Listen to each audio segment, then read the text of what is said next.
Okay, guys, we're back with the third part of the major design project portfolio, and I guess this is section number 12. Um, Again, it's kind of an informal section, so it can be formally done, maybe to highlight to the person that's reading it how you have recorded the application and evaluation procedures through the whole project. Um, but it can also be seen within the project. So if you've been really good at evaluating, you've been doing evaluations at the end of each section, you've been evaluating tests and experiments, you've kind of been evaluating everything that you've done, you've probably shown that you've done this anyway. So if you're running out of pages, it doesn't have to be a formal part of it. But again, just to let your teacher know that you understand what you're doing, an opening statement's not a bad thing.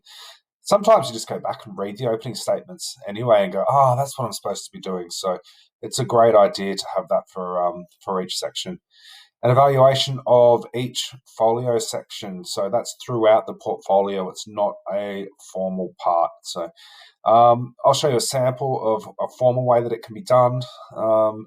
And there'll be some information down here about evaluations and so on. So you can read that later. But for the top mark range, so the band 6 we're all aiming for is to critically evaluate aspects of the product system or environment throughout its entire development. So the whole way through, you're making those evaluation comments, whether that's in a text box, like formally saying, here's an evaluation, or whether you're just really good at evaluating every single thing that you do, you're showing that you've gone through the process and always looked back and evaluated, what sort of options you had and what the research meant to you and what some of your testing meant to you and things along those lines. So the people that are reading it, the markers, they really want to see that you have used evaluation to make an awesome product. So it's not just about a text box at the bottom of each section. It is about evaluating, as we just said.